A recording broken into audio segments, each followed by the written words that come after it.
आपने कभी उस बेजुबान की आंखों में झांका है जो रात के अंधेरे में सड़क के किनारे अकेले बैठा होता है? क्या आपने कभी महसूस किया है उस ठंडी जमीन का दर्द जिस पर वो अपना सर रखकर सोता है? हम अक्सर उन्हें बस एक आवारा कुत्ता मानकर आगे बढ़ जाते हैं, एक समस्या जिसे देखकर हम मुंह मोड़ लेते हैं। लेकिन क्या हमने कभी सोचा है कि उन बेजुबानों के लिए ये सड़क ही उनका घर है और हमारी दुनिया ही उनका संसार है? आज हम एक ऐसे ही बड़े और संवेदनशील मुद्दे पर बात करने जा रहे हैं जिसने दिल्ली एनसीआर में रहने वाले हर इंसान को सोचने पर मजबूर कर दिया। हाल ही में सुप्रीम कोर्ट ने एक बड़ा और कड़ा फैसला सुनाया है जिसने पूरे देश का ध्यान खींच लिया है।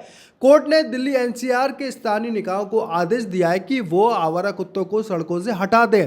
यह आदेश कई लोगों के लिए राहत की खबर हो सकती है क्योंकि उन्हें लगता है कि सड़कों पर घूमते ये कुत्ते उनकी और उनके बच्चों की सुरक्षा के लिए खतरा है। लेकिन क्या ये फैसला सिर्फ कानून और सुरक्षा तक सीमित है या इसके पीछे एक बड़ा मानवीय और भावनात्मक सवाल छुपा हुआ है? क्या ये सिर्फ एक आदेश है या हमारे समाज के लिए एक बड़ा दर्पण जो हमें हमारी संवेदनाओं के बारे में सोचने पर मजबूर करता है? क्या इन बेजुबानों को सिर्फ सड़कों से हटा देना ही एकमात्र समाधान है या हमें उनके प्रति अपनी जिम्मेदारी को समझना होगा? आज इस वीडियो में हम इसी सवाल का जवाब ढूंढेंगे। उच्चतम न्यायालय ने आदेश दिए हैं कि सड़कों से आवारा कुत्तों को हटाकर पशु आश्रय में रखा जाए। 11 अगस्त 2025 को उच्चतम न्यायालय ने क्या कहा? दिल्ली, नोएडा, गुरुग्राम और गाजियाबाद की सार्वजनिक जगहों से आवारा कुत्तों को हटाकर पशु आश्रय में रखा जाएगा। पहले चरणों में 5,000 कुत्तों को खतरे वाले इलाकों में से 6 से 8 हफ्तों में हटाया जाएगा। आश्रय में नसबंदी, टीका, कैमरे और हेल्पलाइन की सुविधा होनी चाहिए। एक बार कुत्ता आश्रय में चला गया तो उसे फिर सड़कों पर नहीं छोड़ा जाएगा। कोई भी इस काम में रुकावट डालेगा तो उसके खिलाफ कानूनी कार्रवाई होगी। इस फैसले को लागू करना क्या इतना आसान है? दिल्ली एनसीआर में करीब 10 लाख आवारा कुत्ते हैं लेकिन आश्रय सिर्फ 5,000 के लिए पर्याप्त है। इतनी बड़ी संख्या में कुत्तों को पकड़ लाना और रखना ये काम ना तो गाड़ियों से मुमकिन है और ना ही सीमित कर्मचारियों से। इसके पहले 2023 के नियमों में तरीका था कि कुत्तों की नसबंदी और टीका लगाकर उनको वापस छोड़ दिया जाएगा। इस आदेश के बाद दिल्ली में इंडिया गेट पर एक बड़ा विरोध मार्च निकाला गया। इसमें कुत्तों से प्यार करने वाले लोग, समाजसेवी और कई संगठन शामिल हुए। पुलिस ने कईयों को हिरासत में लिया गया। अब इस पर मेनका गांधी ने एक बयान दिया है, वो भी मैं आपको बता देता हूं कि उन्होंने क्या कहा है।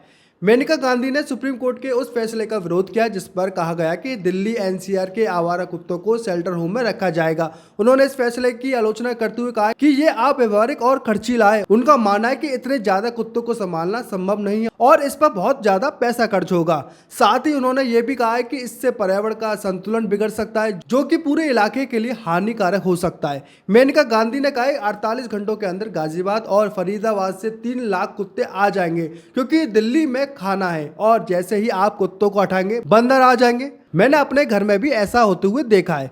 इस दौरान मेनका गांधी ने पेरिस का वो समय याद दिलाया जब सड़कों से कुत्ते और बिल्ली हटा दिए गए थे। उन्होंने कहा कि 1880 के दशक में पेरिस में जब कुत्ते और बिल्लियों को हटाया गया था तो शहर चूहों से भर गया था। उन्होंने कुल मिलाकर मेनका गांधी का कहना है कि ये फैसला जमीनी हकीकत से दूर है और ये समस्या को सुलझाने की जगह बढ़ा सकता है। इस मामले में कुछ एक्टर्स भी आ गए।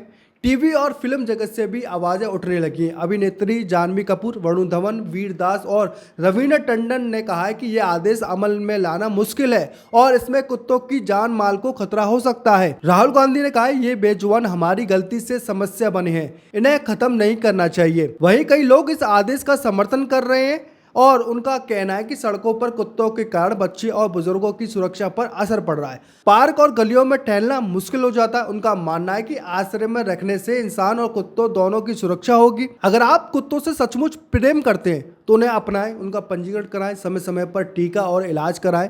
समाज में सभी लोग मिलकर नसबंदी और टीकाकरण अभियान में भाग लें ताकि इंसान और जानवर दोनों सुरक्षित रह सकें। दोस्तों, उच्चतम न्यायालय का ये आदेश सुरक्षा के लिहाज से बड़ा कदम है लेकिन इसे लागू करने के लिए पक्की योजना और मानवीय सोच दोनों जरूरी है। आपके अनुसार ये फैसला सही है या इसमें बदलाव होना चाहिए? आप अपनी राय जरूर रखें। कैसे लगी ये वीडियो आप हमें कॉमेंट करके जरूर बताना।